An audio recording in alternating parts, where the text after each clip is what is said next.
जी नमस्कार साथियों, good morning प्यारे दोस्तों। जय हिंद, वंदे मातरम, राधे राधे। आज की जो हमारी क्लास है उसमें टॉपिक लेंगे प्यारे दोस्तों हम कारक। तो कारक से आज हम शुरुआत करेंगे इसमें, क्योंकि एक तो आपको ध्यान रखना है डायरेक्ट पर्सन कारक से पूछा जाता है। दूसरा जो कारक चिन्ह होते हैं जिनको हम परसर कहते हैं, उनके आधार पे कई बार वाक्य में अशुद्धियां भी दी जाती है। गलत कारक चिन्ह का परसर का प्रयोग करके वाक्य अशुद्ध हो जाता है, तो वहां पे भी हमें इसकी आवश्यकता पड़ेगी। दूसरा आपको ध्यान रखना, विराम चिन्ह के स्थान पर कई बार हम कुछ समुच्चयबोधक अव्यय का प्रयोग कर लेते हैं। ऐसे ही हम कुछ कारकों का भी प्रयोग करते हैं कारक चिन्ह का। कभी भी कारक चिन्ह के बाद में विराम चिन्ह का प्रयोग नहीं होता। तो कुल मिला के 3 टॉपिक एक दूसरे पर डिपेंड है, उनसे संबंधित डायरेक्ट क्वेश्चन पूछे जाते हैं। एक तो कारक का विराम चिन्ह के साथ जो संबंध है वो आपको क्लियर करना है, और दूसरा अशुद्ध वाक्य, वाक्य में जो अशुद्धि होती है, ठीक है, वो भी प्यारे दोस्तों कारक चिन्ह की वजह से होती है। तो ये आपस में एक दूसरे से जुड़े हुए हैं। और एक चौथा टॉपिक है समास, और इस समास में जो तत्पुरुष समास है, तत्पुरुष समास का जो भेद है, व्याधिकरण तत्पुरुष समास क्या है, व्याधिकरण तत्पुरुष समास वो 6 प्रकार का होता है। व्याधिकरण तत्पुरुष वो 6 प्रकार व्याधिकरण तत्पुरुष किससे संबंधित होगा, इन कारक से संबंधित होगा। क्योंकि उसमें एक होता है कर्म तत्पुरुष, करण तत्पुरुष, संप्रदान तत्पुरुष, अपादान संबंध और अधिकरण तत्पुरुष। तो कुल मिला के आपको ये सबसे पहले जानने की जरूरत है कि किसी एक टॉपिक को अगर हम पढ़ रहे हैं तो आपको केवल उसी सेंस में उसको प्रयोग में नहीं लाना है, बल्कि विराम चिन्ह के साथ में, इसके बाद में अशुद्ध वाक्य में उसकी आवश्यकता पड़ेगी, समास में उसकी आवश्यकता पड़ेगी। तो ये टॉपिक अपने आप में 4 टॉपिक से सीधे सीधे जुड़ा हुआ है। इस चीज को भी आपको समझना है। इसके बाद यहाँ पे जो बेसिक प्रश्न बनते हैं प्यारे दोस्तों कारक के, वो एक तो ये है कि कारक जो शब्द है, इसकी जो शब्द संरचना है, ये शब्द बना कैसे है। तो एक प्रश्न तो बनता है हमारा शब्द संरचना से संबंधित। इसमें कारक शब्द कर क्रिया में नऊल संस्कृत का प्रत्यय है। तो कारक शब्द में जो मूल शब्द है हमारा, वो मूल शब्द है कर, जो कि एक धातु के रूप में आया है, क्रिया के रूप में आया है। तो इसको कहते हैं हम मूल शब्द। क्या बोलेंगे इसको, मूल शब्द क्या है, कारक में कर है।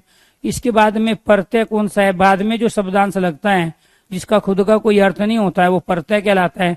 क्योंकि ये तत्सम शब्द है, इसलिए संस्कृत के प्रत्यय का प्रयोग इसके अंतर्गत हुआ है।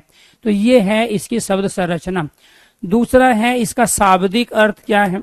फिर दूसरा जो प्रश्न बनता है वो बनता है इसके शाब्दिक अर्थ से, अर्थात इसमें शाब्दिक अर्थ क्या है, करने वाला। तो क्या बोलेंगे इसको, कारक क्या होता है, करने वाला क्या कहलाता है, कारक कहलाता है, करने वाला।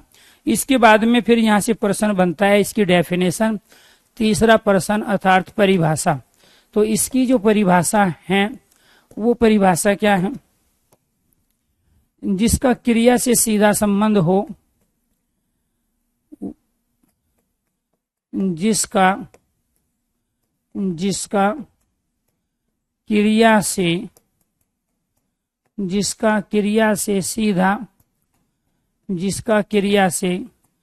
सीधा संबंध हो, ठीक है, वो क्या कहलाता है, कारक कहलाता है। दूसरी परिभाषा क्या है, वाक्य में दिए गए संज्ञा सर्वनाम, वाक्य में दिए गए संज्ञा सर्वनाम आदि शब्दों का वाक्य के दूसरे शब्दों के साथ, वाक्य के दूसरे शब्दों के साथ संबंध बताने वाला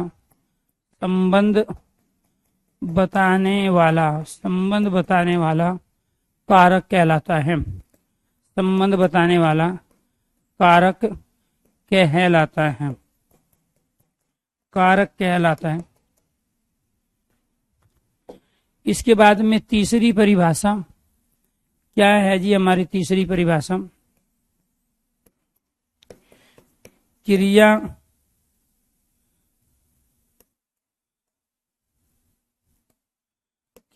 अन्वितम कारकम, अर्थात क्रिया के व्यापार को हम क्या कहते हैं? कारक कहते हैं। ये आपकी तीसरी परिभाषा है। ठीक है, तो आपको ये ध्यान रखना, क्रिया अन्वितम कारकम, अर्थात क्रिया के व्यापार को करने में जो सहायक है वो क्या कहलाते हैं? कारक। अब वो कोई भी दे दे, तीन तीन डेफिनेशन है, जिसका क्रिया से सीधा संबंध हो, कारक कहलाएगा। सेंटेंस में दिए गए संज्ञा सर्वनाम का वाक्य में दूसरे शब्दों के साथ जिससे हमें संबंध का पता चलता है, कारक कहलाएगा। क्रिया अन्वितम, क्रिया का जो व्यापार है, क्रिया का काम करने का जो तरीका है, सेंटेंस में जो क्रिया का रोल है, ठीक है, उसका जो हमें पता चलता है दूसरे शब्दों के साथ उसके संबंध का, तो उससे कारक से हमें पता चलता है। तो तीसरा प्रश्न आपका बना ये। इसके बाद में चौथा जो प्रश्न है प्यारे दोस्तों, वो है यहाँ कारक की संख्या से। कारक की संख्या, तो कारक की जो संख्या है, हिंदी में जो कारक होते हैं प्यारे दोस्तों, हिंदी में कारक होते हैं हमारे 6 प्रकार के। कितने कारक होते हैं? 6 प्रकार के। ठीक है, ये आपको ध्यान रखना है। 8 प्रकार के कारक हिंदी में कारक कितने होते हैं? 8 प्रकार के। और संस्कृत में जो ये कारक होते हैं, संस्कृत में ये कारक होते हैं 6 प्रकार के। कई बार वो हिंदी में ही प्रश्न पूछता है, ऑप्शन में 8 नहीं होते, उस कंडीशन में फिर आपका राइट आंसर 6 ही होगा। उसका रीजन ये है कि यहाँ जो ये कंडीशन है, एक होता है हमारा संबंध कारक। क्या होता है? एक संबंध कारक होता है हमारा, और एक संबोधन। संबंध व संबोधन कारक को, संबंध व संबोधन कारक को संस्कृत में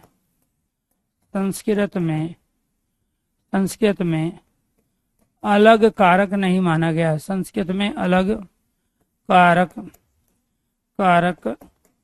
नहीं माना जाता है। संबोधन का काम कर्ता कर देता है, क्योंकि कर्ता और संबोधन दोनों में प्रथमा विभक्ति होती है, और संबंध का काम करण कर देता है। इसीलिए जब ये दो चले गए, तो संबंध और संबोधन, पूछा जाएगा कि कौन से कारक के अंतर्गत नहीं माने जाते, उसका प्रयोग कारक के अंदर नहीं किया जाता, तो आप क्या कहोगे? संबंध और संबोधन को संस्कृत में कारक नहीं माना जाता। इसी वजह से इनकी संख्या 6। आज जब संबंध और संबोधन को कारक माना जाता है किशोरीदास वाजपेयी और कामता प्रसाद गुरु के अनुसार, तो उनकी संख्या क्या हो गई प्यारे दोस्तों? यहाँ पे 8 हो गई। तो ये आपके कुछ स्टेटमेंट है जिनके आधार पे वहां प्रश्न आपसे पूछा जाएगा। इसके बाद में यहाँ प्रश्न बनेगा आपका कारक चिन्ह का दूसरा नाम, कारक चिन्ह का दूसरा नाम या अन्य नाम परसर्ग भी होता है। एक उपसर्ग होता है जो किसी शब्द के आगे शब्दांश के रूप में होता है, और यहाँ हम कारक चिन्ह की बात करें, कारक चिन्ह का दूसरा नाम परसर्ग भी होता है। तो हम कारक चिन्ह कहे या परसर्ग कहे, बात एक ही है, ये आपको ध्यान रखना है। ठीक है, तो परसर्ग और कारक चिन्ह दोनों क्या है? समानार्थी शब्द है। कारक चिन्ह और परसर्ग दोनों क्या है? हमारे समानार्थी शब्द है। इसके बाद में 7वीं जो कंडीशन है, कर्ता कारक व संबोधन कारक। कर्ता कारक व संबोधन, कर्ता कारक व संबोधन कारक, कर्ता कारक व संबोधन कारक दोनों में प्रथमा विभक्ति, दोनों में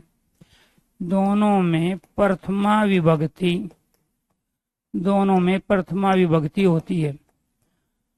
उसका कारण क्या है? संबोधन कहते हैं जब हम किसी को बुलाते हैं, किसी को पुकारते हैं, वो संबोधन कहलाता है। और बिना कर्ता के हम किसी को बुला नहीं सकते, तो मुझे कहना पड़ेगा ना, अरे बाहर जाओ, ओ इधर आओ, तो ये क्या है? संबोधन। जब हम किसी की स्तुति करते हैं, प्रार्थना करते हैं, तो वो संबोधन कहलाता है। तो बिना कर्ता के संबोधन हो नहीं सकता। कर्ता कारक में प्रथमा विभक्ति है, तो संबोधन की भी विभक्ति कितनी हो गई? प्रथमा हो गई। इसलिए विभक्ति की कुल संख्या जो है, 8वां जो स्टेटमेंट है बड़ा लॉजिकली है। ठीक है, विभक्ति की संख्या, विभक्ति की कुल संख्या, विभक्ति की कुल संख्या 7 होती है। कितनी होती है? 7 होती है। कारक कितने होते हैं? 8। विभक्ति कितनी होती है? 7 विभक्ति होती है। तो इस तरीके से वो स्टेटमेंट देगा कि निम्नलिखित में से कौन सा कारक से संबंधित कथन सही है, कौन सा कारक की दृष्टि से असंगत है, बेमेल है, अर्थात अनुपयुक्त है, अनुचित है, ठीक है, असत्य कथन है। इस तरीके से आपको यहाँ पर ये सारी की सारी चीजें प्यारे दोस्तों यहाँ मिलेगी स्टेटमेंट के माध्यम से, भेदों के माध्यम से, प्रकारों के माध्यम से, डेफिनेशन के माध्यम से, या शब्द संरचना या शाब्दिक अर्थ के माध्यम से। हम कारक को क्यों पढ़ रहे हैं? क्योंकि कारक एक ऐसा टॉपिक है जिससे क्वेश्चन अनेक एग्जामों में पूछा ही जाता है। दूसरा, हम कारक को इसलिए भी पढ़ रहे हैं क्योंकि हमें अशुद्ध वाक्यों की पहचान करनी है कि वाक्य में जो अशुद्धि का कारण होता है उनमें से एक कारण होता है कारक चिन्ह, अर्थात प्यारे दोस्तों यहाँ जिसको हम परसर्ग कहते हैं। तो परसर्ग की वजह से भी वाक्य में जो अशुद्धियां होती है हम उसको भी यहाँ पे करेंगे इसी से रिलेटेड करके।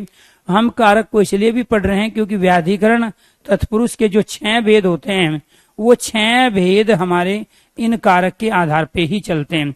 तो आपको जब भी पढ़ना होता है सबसे पहले जरूरी है कि जो टॉपिक आप पढ़ रहे हो उससे संबंधित और कितने टॉपिक हैं, वो टॉपिक कितने टॉपिक पर डिपेंड है, उस टॉपिक से कितने तरह की क्वेश्चंस की वैरायटी बनती है, कितने तरह के क्वेश्चंस बनते हैं और कैसे क्वेश्चन प्रीवियस क्वेश्चन पेपर में पिछले कुछ सालों के पेपर में पूछे गए हैं। जब हम उस तरीके से पढ़ते हैं तो लाइफ में केवल एक चीज को एक बार ही पढ़ना होता है, फिर जीवन भर के लिए हम उससे फ्री हो जाते हैं। पहला प्रश्न आपका बना, पहले तो हमने आपको बताया कि कारक जो टॉपिक है कितने टॉपिक पर डिपेंड है। क्यों हम कारक पढ़ रहे हैं? केवल कारक के क्वेश्चन आते हैं इसलिए नहीं पढ़ रहे हैं। हम विराम चिन्ह की वजह से वाक्य अशुद्ध होता है, लेकिन विराम चिन्ह जो हम प्रयोग करते हैं कभी भी कारक चिन्ह परसर्ग के बाद प्रयोग कर ही नहीं सकते, तो उसकी वजह से भी वाक्य अशुद्ध होता है। क्योंकि वहां हम समुच्चय बोधक अव्यय का तो प्रयोग कर सकते हैं विराम चिन्ह के स्थान पर। जैसे फॉर एग्जाम्पल मैंने कहा, उसने कहा, या मैंने यहाँ पे ले लिया महात्मा गांधी जी ने कहा कि सदा सत्य बोलो, सदा सत्य बोलो, ये कहा जी महात्मा गांधी ने।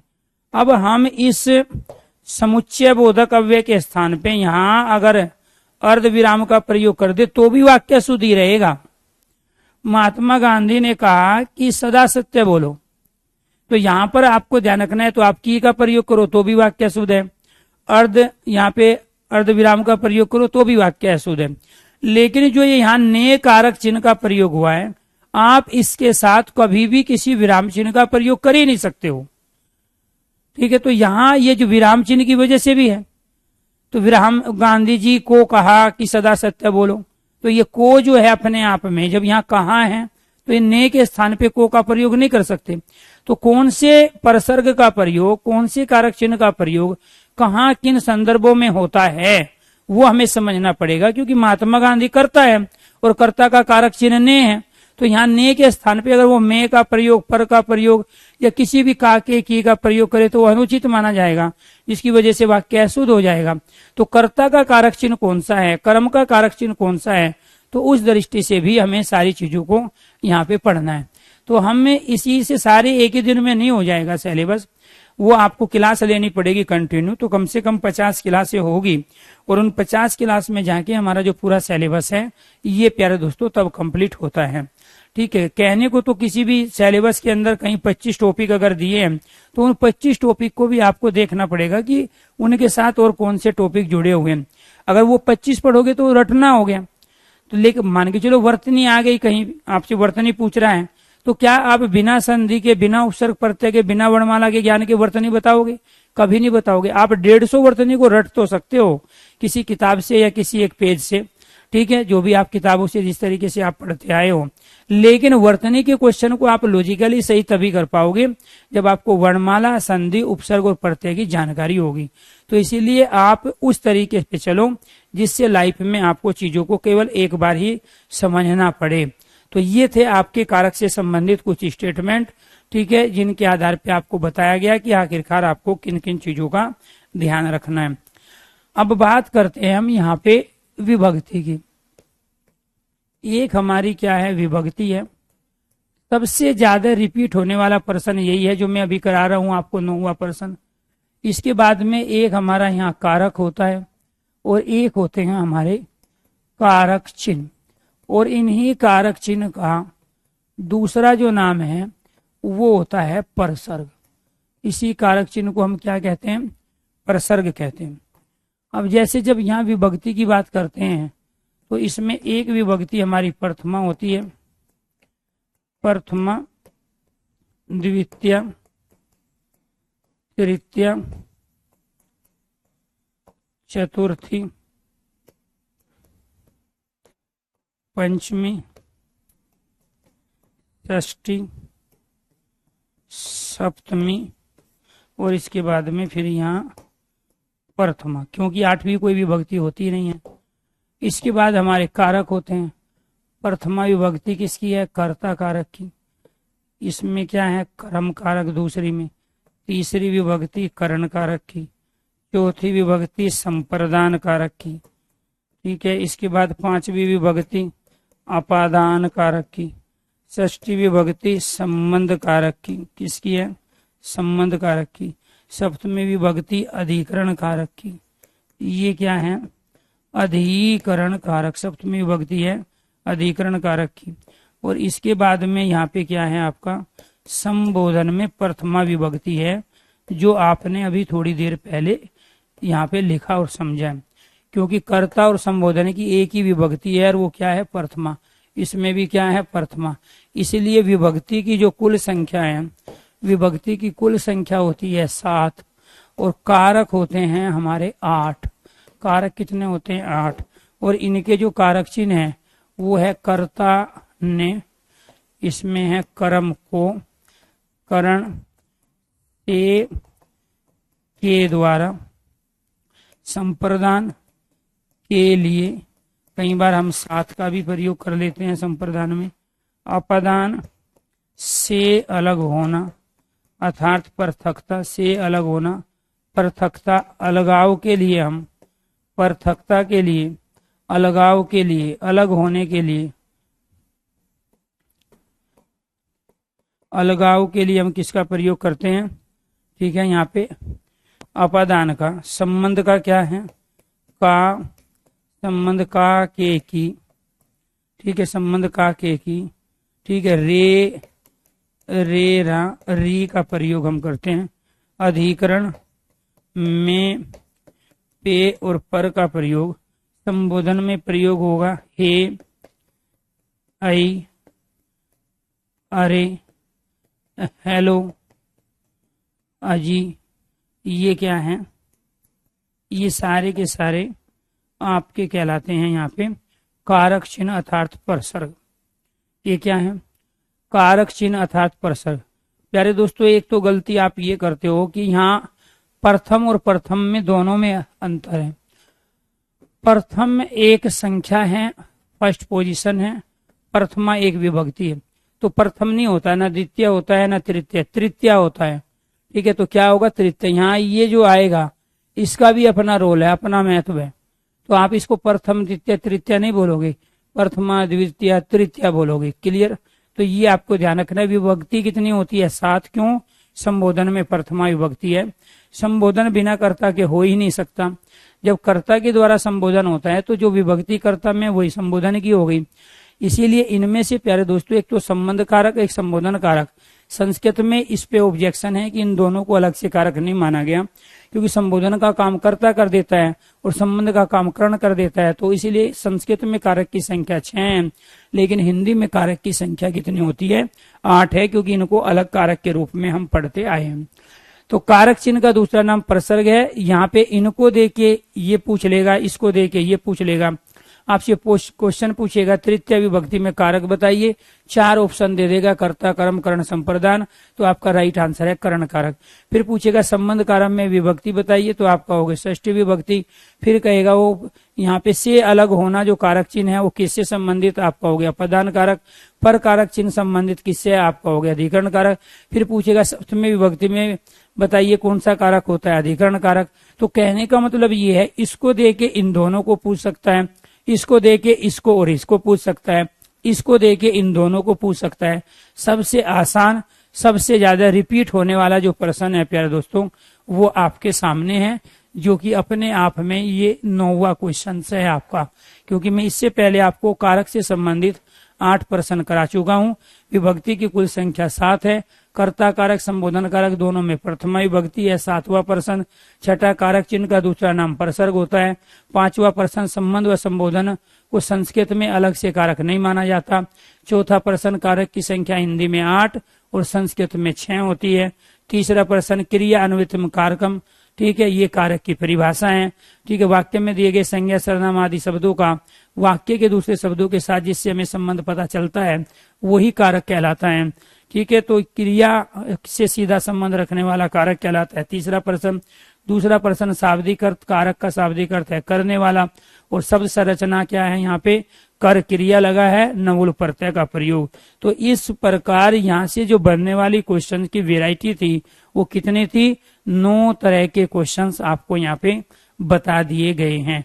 अगर यहाँ तक चीजें समझ में आ गई है तो एक बार सारे स्टूडेंट ओके कीजिए, यस कीजिए। इसके बाद चलिए 10वें क्वेश्चन की तरफ, जहां वो एक एक कारक के बारे में चर्चा करेंगे और उसके साथ वहां पे वो सेंटेंस के माध्यम से हम कारक की पहचान आपसे करवाएंगे।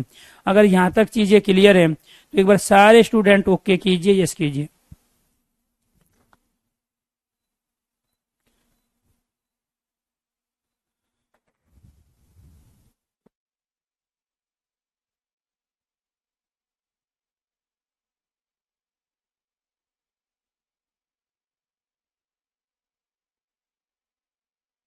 यहाँ तक चीजें क्लियर हैं? चलो, दुर्गेश, अभिषेक, तोसी, अविनाश, मुकेश, हिना, कोमल, सत्यम, मंजू, ब्रजेश, हिमांशु, सत्यम, अविनाश, मुकेश, अश्विनी, यश, भारती, मिस्टर, सर्वेश, अंकित, मोनू, संजय, धर्मेंद्र, कपिल, किरण, प्रिया, मोनी, मनोज, संगम, ब्रजेश, अनिल, रीतु, स्वराज, पुष्पेंद्र, अंकित, कुलदीप, अभिषेक, मंजीत, यश, भारती, सत्यम, आजाद, यशपाल, ऋषि, मुकेश, अरविंद, अविनाश जी। क्लियर यहाँ तक? चलो, थैंक यू, थैंक यू। हाँ, कराएंगे, सब कुछ कराएंगे, आप टेंशन ना लीजिए।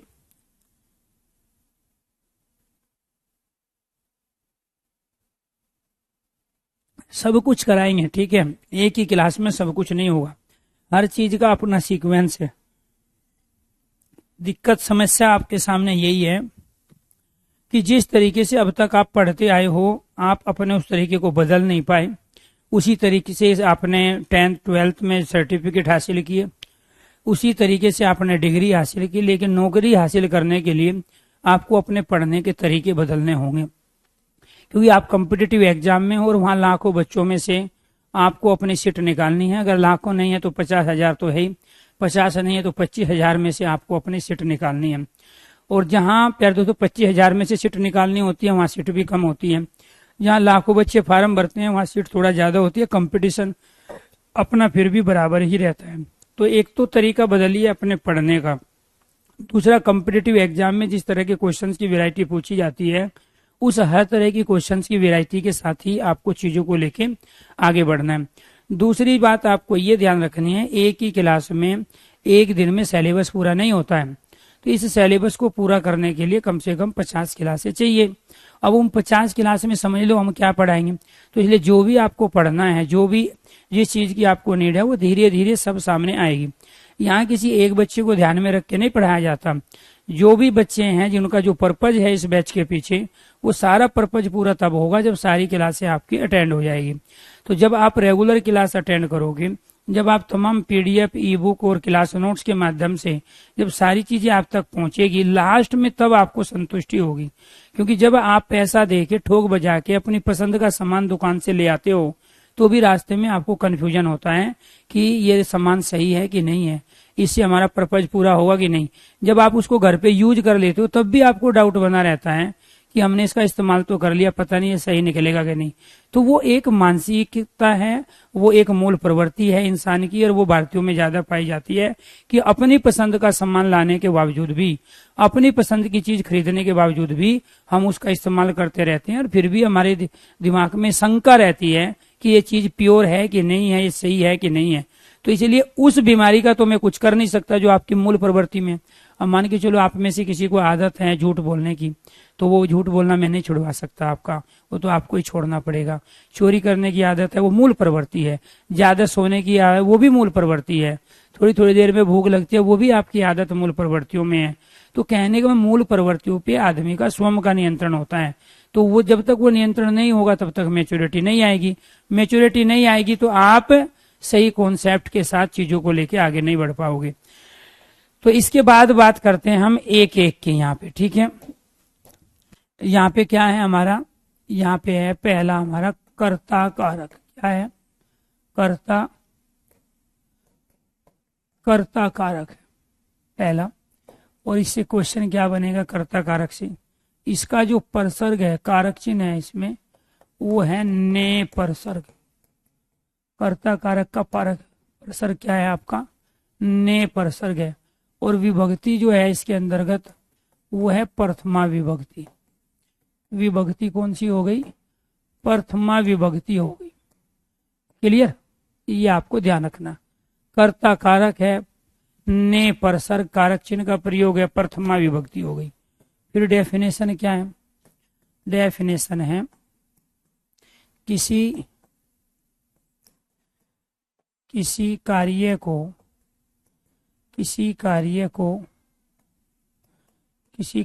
को करने के लिए, किसी कार्य को करने के लिए जो स्वतंत्र होता है, जो स्वतंत्र होता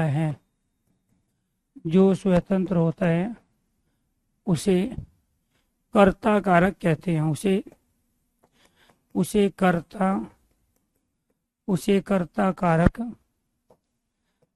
कर्ता कारक कहते हैं। क्लियर? तो यानी कि स्वतंत्र कर्ता हुआ एक तरह से अगर हम कहें, ठीक है। जैसे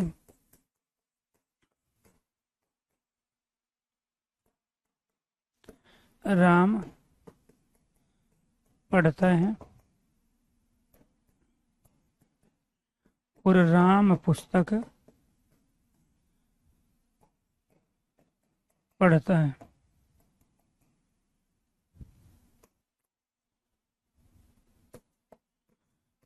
सीता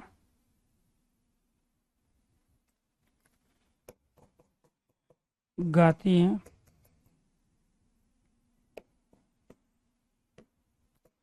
छात्र पढ़ रहे हैं।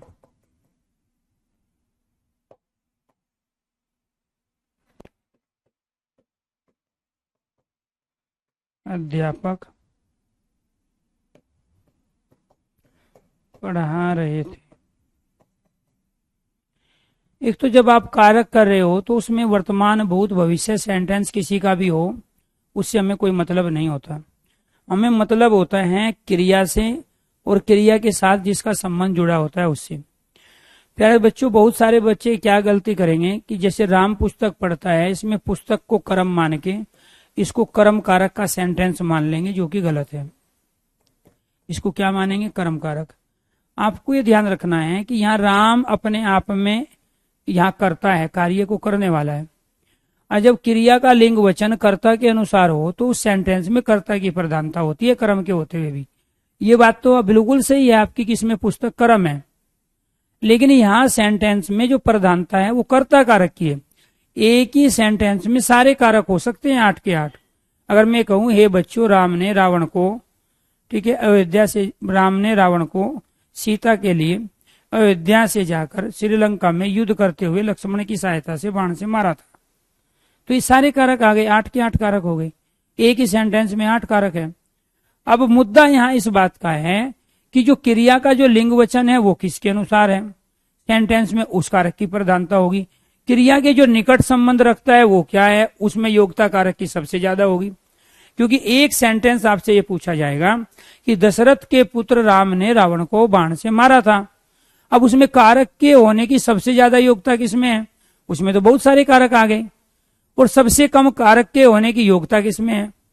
तो एक तो आप अपने दिमाग में से ये चीज निकाल दो कि एक सेंटेंस में एक ही कारक होता है, एक सेंटेंस में 8 के 8 कारक हो सकते हैं, 6, 5, 4 कारक हो सकते हैं, लेकिन उनमें से सबसे ज्यादा प्रधानता जिसकी होगी, जो सबसे ज्यादा मुख्य होगा, जो क्रिया से डायरेक्ट अपने संबंध को प्रकट कर पाएगा, उसी को हम क्या कहते हैं, यहाँ कारक कहते हैं। अब ये जो पढ़ता है ये एक वचन है, पुल्लिंग है। राम पढ़ता, एक ये किसी के अनुसार आया है, ठीक है, एक वचन पुल्लिंग है। पुस्तक स्त्रीलिंग है। अगर मैं कहूं राम ने पुस्तक पढ़ी, राम ने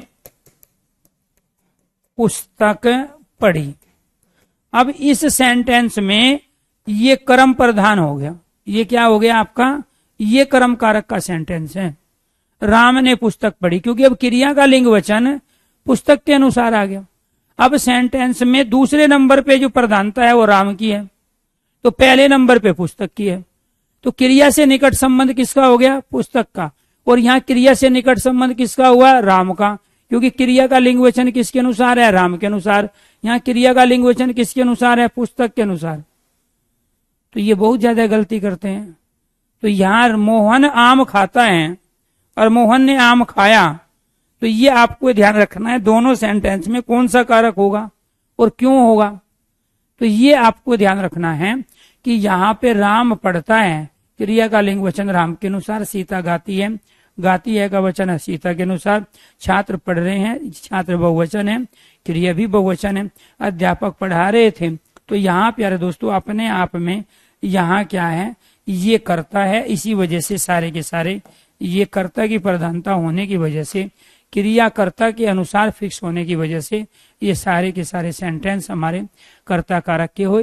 किसी कार्य को करने के लिए जो स्वतंत्र हैं, यहाँ पढ़ने के लिए राम, राम, सीता, छात्र, अध्यापक स्वतंत्र हैं, इसीलिए सारे क्या कहलाए, आपके कर्ता कारक कहलाए।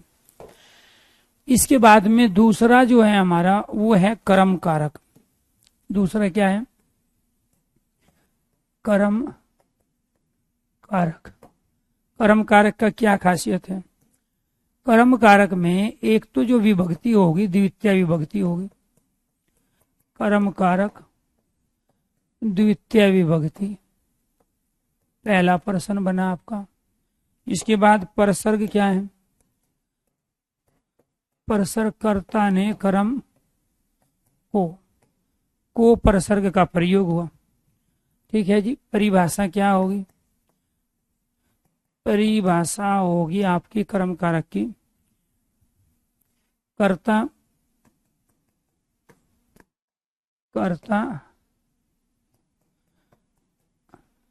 जिसे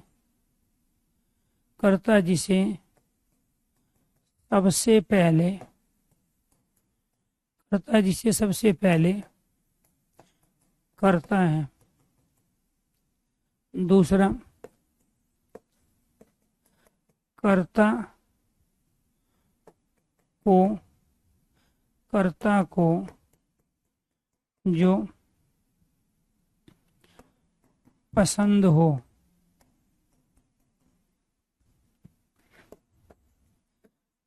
कर्ता के लिए जो इष्ट, कर्ता के लिए जो इष्ट, अभिष्ट, इच्छित हो।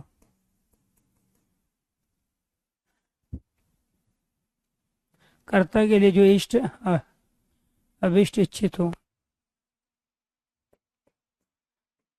कर्ता जिसकी सिद्धि कर्ता जिसकी सिद्धि चाहता हो, जहां वाक्य में निकट, समीप, आसपास, निकट, समीप, आसपास, आसपास,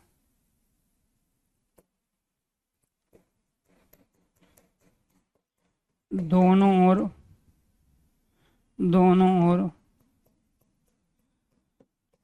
चारों ओर,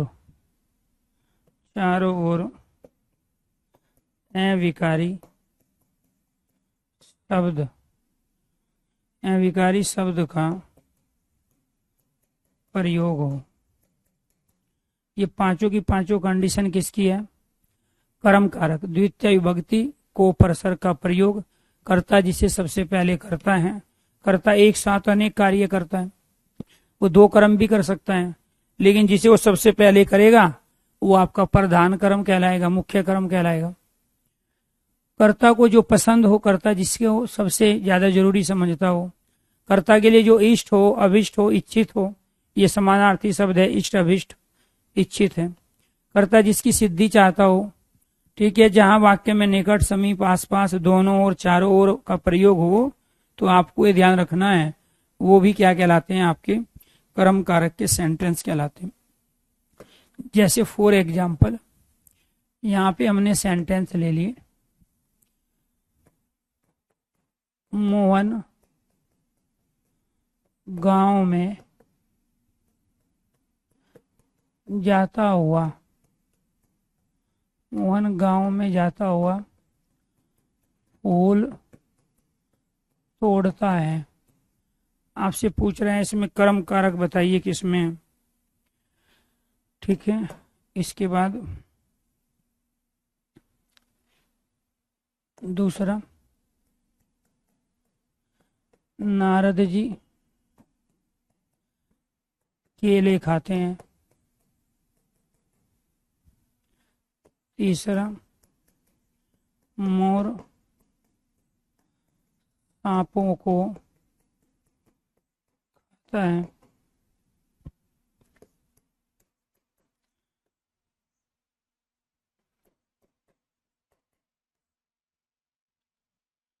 राधा ने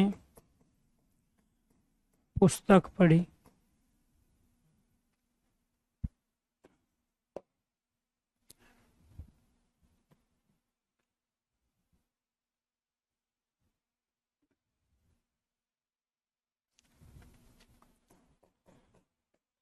गांव के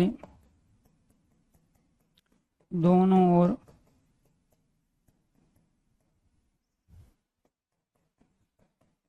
तालाब है।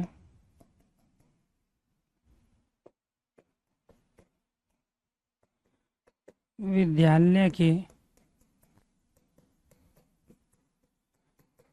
चारों ओर वृक्ष हैं।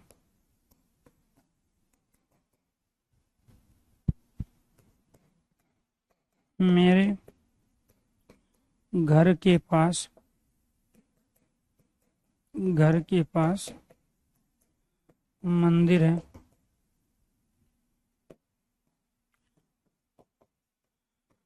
आपकी लाइब्रेरी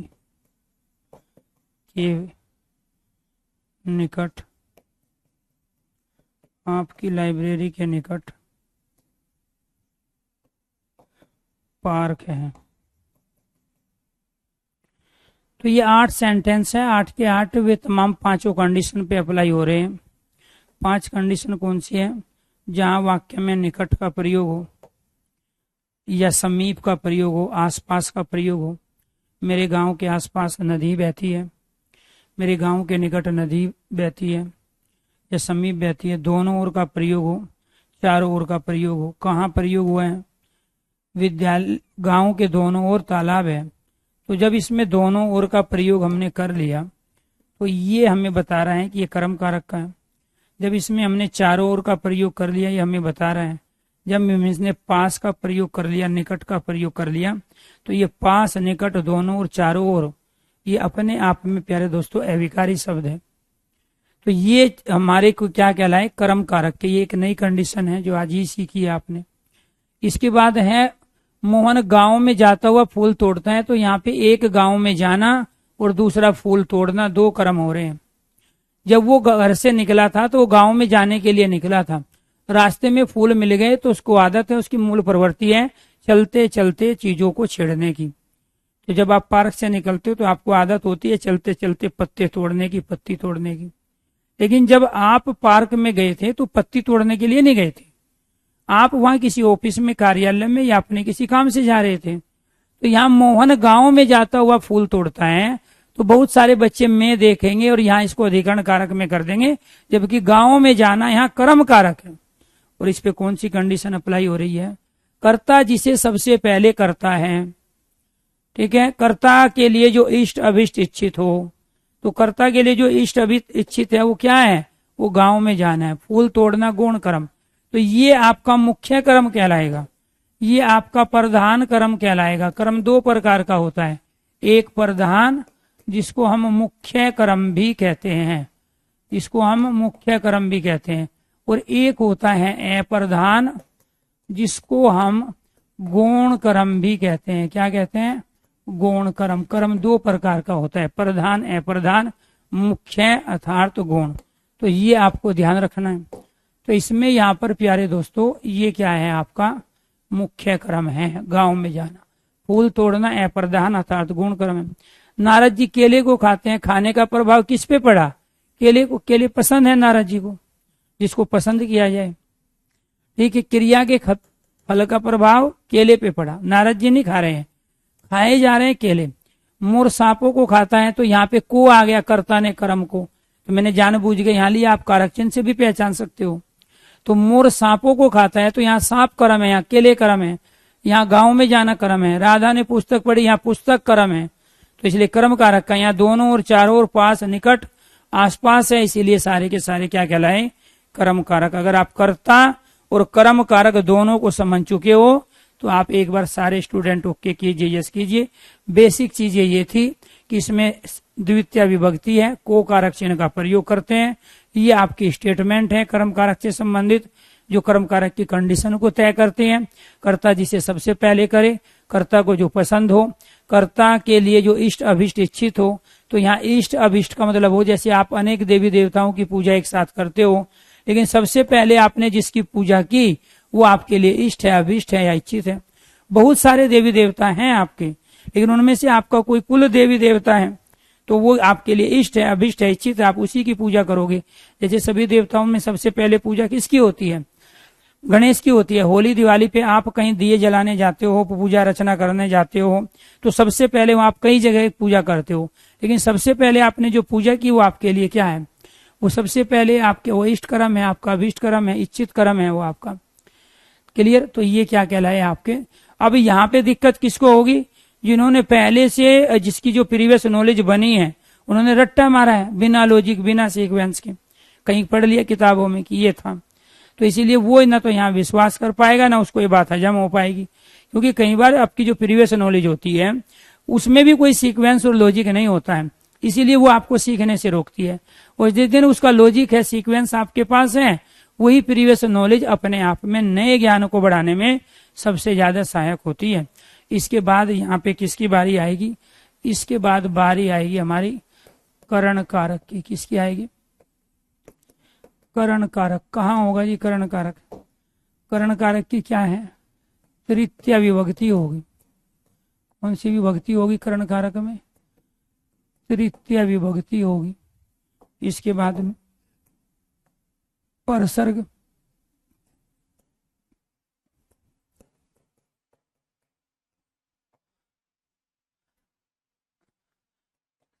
से और के द्वारा, इन परसर्ग का प्रयोग हम कहाँ करते हैं, करण कारक में करते हैं। क्लियर। तृतीय विभक्ति परसर्ग से, करण से के द्वारा, यहाँ पे देखिए जी क्या है कंडीशन करण कारक की। क्रिया की सिद्धि में, क्रिया की सिद्धि में सहायक साधन, क्रिया की सिद्धि में सहायक साधन करण कहलाते हैं। क्रिया की सिद्धि में सहायक साधन करण कहलाता है। ठीक है, इसके बाद में दूसरा कर्ता, कर्ता कर्म को करते समय, कर्ता कर्म को करते समय जिन साधनों, जिन साधनों माध्यमों, जिन साधन, जिन साधन हेतु कारण, जिन साधन हेतु कारण, कारण माध्यम वस्तु पदार्थ का प्रयोग करे, प्रयोग करे, वे सभी करण कारक, वे सभी करण कारक, वे सभी करण कारक कहलाते हैं। वे सभी करण कारक कहलाते हैं। तीसरा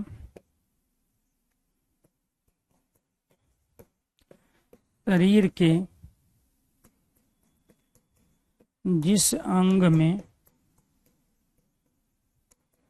विकार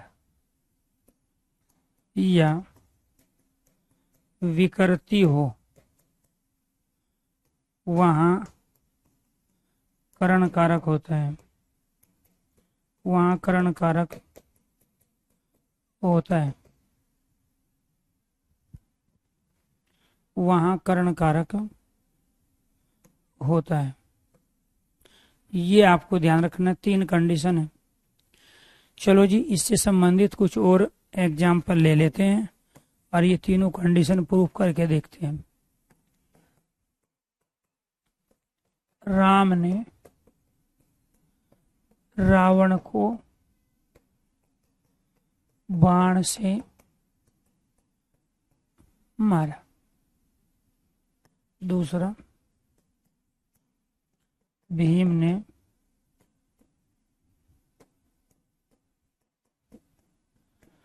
दुर्योधन को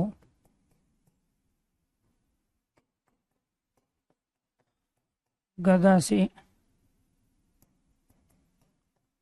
मारा।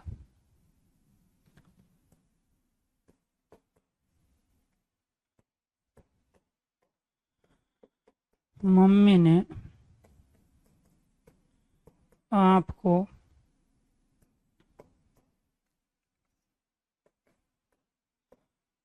कभी झाड़ू से, कभी झाड़ू से और कभी कभी, कभी कभी बेलन से मारा। कभी झाड़ू से, कभी कभी बेलन से मारा। क्लियर?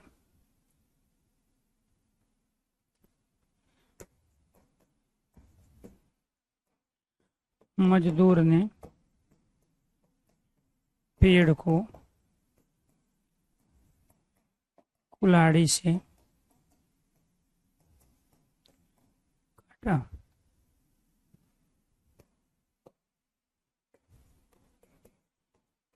दर्जी ने कैंची से, कैंची से कपड़ा काटा। मैं मेट्रो से,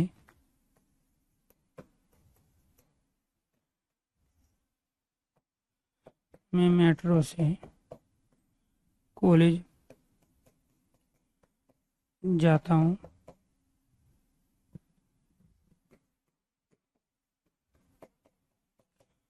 पिताजी कार से कार्यालय जाते हैं।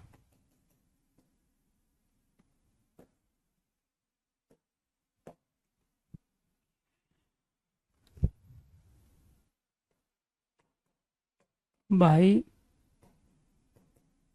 बहन स्कूटर या कभी कभी स्कूटी से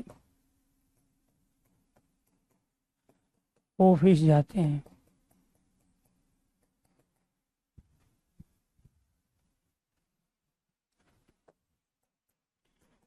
मैंने दूरबीन से सूर्य ग्रहण देखा।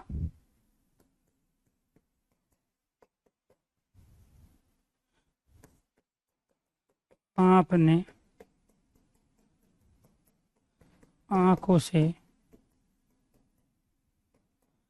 चंद्र ग्रहण देख लिया।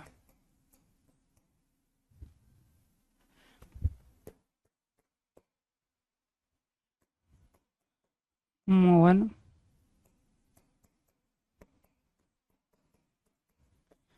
सिर से गंजा है।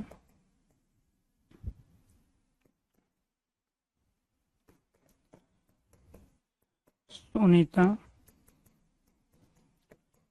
पैर से लंगड़ी है।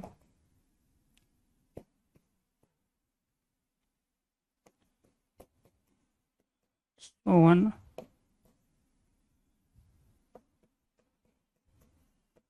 आँख से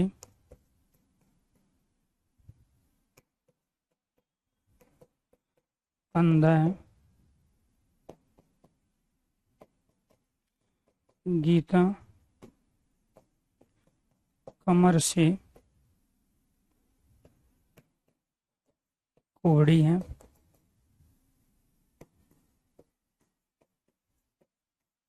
रवि कान से बधिर है। ये 15 सेंटेंस हैं जी आपके। क्लियर? ये क्या है? 15 सेंटेंस है। रवि कान से बधिर हैं, और ये आपका पहला सेंटेंस है, राम ने रावण को बाण से मारा। प्यारे दोस्तों, आपको 3 चीजें अप्लाई इसमें करनी है। एक तो आपको ये ध्यान रखना है, इसमें से कारक चिन्ह का प्रयोग हो रहा है। से ठीक है, इसमें भी यहाँ पे से कारक चिन्ह है, इसमें भी से कारक चिन्ह है, से कारक चिन्ह है, इसमें भी से, यहाँ पे भी से का प्रयोग, यहाँ पे क्या है? से का प्रयोग है, यहाँ भी से का प्रयोग। से कारक चिन्ह क्या है? मोहन आंख से, इसमें से गया छूट, मोहन आंख से। तो ये से कारक चिन्ह का प्रयोग 2 जगह होता है। एक होता है अपदान कारक में से अलग होने के संदर्भ में, और एक होता है कर्ण कारक में से जो है साधन के संबंध में। तो जब भी कहीं हम कारक चिन्ह का प्रयोग करते हैं तो उससे पहले वाला जो शब्द होता है उसमें कारक होता है। जैसे अगर मैं कहूं राम ने, तो राम ने का प्रयोग जो हुआ वो राम के साथ हुआ, तो राम में कारक है, और वो कर्ता कारक है, क्योंकि ने किसका कारक चिन्ह है? वो ने कारक चिन्ह है कर्ता का। ऐसे ही मोर सांपों को खाता है, तो वहां सांप के साथ में को का प्रयोग हुआ है, और को है कर्म का, तो इसीलिए वो कर्म कारक का हुआ। और से यहाँ कर्ण का है, तो इसीलिए कर्ण कारक के हुए। एक तो तरीका था आप कारक चिन्हों के माध्यम से सेंटेंस में कारक की पहचान, और दूसरी चीज थी इनकी ये तमाम कंडीशन जो आपने यहाँ पे नोट की है कि क्रिया की सिद्धि में सहायक साधन करण कहलाता है। तो क्रिया की सिद्धि में जो सहायक साधन है वो करण हो गया। कर्ता कर्म को करते समय अर्थात कि किसी क्रिया को करते समय जिन साधनों का, हेतु का, कारण का, माध्यम का, वस्तु का, पदार्थ का प्रयोग करे वे सभी क्या कहलाते हैं? करण कारक कहलाते हैं। वे सभी क्या कहलाएंगे? वे कहलाएंगे आपके करण कारक। तो वे क्या कहलाएंगे? वे करण कारक कहलाएंगे। वे सभी करण कारक कहलाए। शरीर के जिस अंग में विकार विकृति हो वो भी करण कारक है। तो देखो यहाँ क्रिया की सिद्धि में सहायक साधन क्या है? राम ने रावण को बाण से मारा। तो प्यारे दोस्तों आपको ध्यान रखना, ये बाण क्या है? यहाँ क्रिया की सिद्धि में सहायक साधन है। भीम ने दुर्योधन को गदा से मारा, ये साधन है, गदा से मारा। ठीक है। मम्मी ने आपको कभी झाड़ू से, तो यहाँ झाड़ू, और कभी कभी बेलन, तो यहाँ बेलन आपका क्या है? साधन है क्रिया को जिससे किया जा रहा है। मजदूर ने पेड़ को कुल्हाड़ी से काटा, तो कुल्हाड़ी यहाँ करण कारक है। दर्जी के लिए यहाँ कैंची करण कारक है। मेरे लिए यहाँ मेट्रो करण कारक है। मैं जिस साधन का प्रयोग कर रहा हूँ कॉलेज में जाने के लिए वो मेरी मेट्रो है। यहाँ पिताजी कार का प्रयोग करते हैं, कार उनका साधन है कार्यालय जाने के लिए, ये करण कारक है। यहाँ स्कूटर और स्कूटी ये क्या है? दोनों करण कारक है, साधन है ये ऑफिस में जाने के लिए। मैंने यहाँ दूरबीन से सूर्य ग्रहण देखा, दूरबीन साधन है। आप आंखों से देख रहे हो तो आंख साधन है। यहाँ सिर से गंजा, सिर में प्रॉब्लम है तो यहाँ सिर में करण कारक है। यहाँ पैर में करण कारक है, यहाँ आंख में करण कारक है, यहाँ कमर में करण कारक है, यहाँ कान में करण कारक है। क्यों? क्योंकि आपको ये बताया गया कि शरीर के जिस अंग में विकार होगा, विकृति होगी, बीमारी होगी, प्रॉब्लम होगी, वो करण कारक कहलाता है। तो शरीर के जिस अंग में विकार विकृति होगी वो क्या कहलाएगा? करण कारक। क्लियर? इसलिए जिस वस्तुओं का, पदार्थों को माध्यम के रूप में, हेतु साधनों के रूप में प्रयोग किया गया वो भी सारे के सारे क्या है? करण कारक है। बात समझ में आई? तो इसीलिए आपको ध्यान रखना है कि ये थे आपके करण कारक। तो हम किसका प्रयोग कर रहे थे? से। अब बात आ जाओ के द्वारा का प्रयोग कहाँ होगा? किसका प्रयोग? के द्वारा का प्रयोग कहाँ होगा? ठीक है, इस पे ध्यान। ये अपने आप में सबसे ज्यादा लॉजिकली और पूछा भी जाता है। ठीक है, कई बार कर्ता कारक, कर्ता स्वयं में, कर्ता स्वयं में साधन के रूप में, साधन के रूप में प्रयुक्त होता है तो वहाँ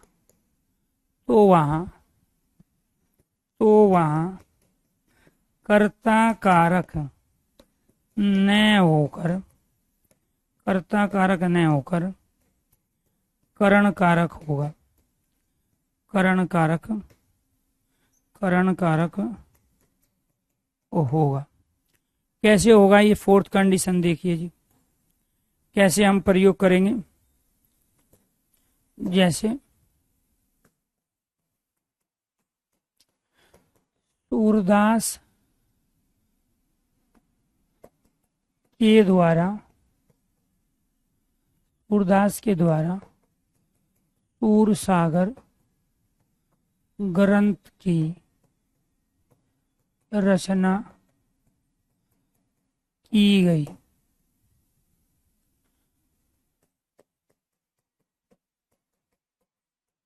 तुलसीदास द्वारा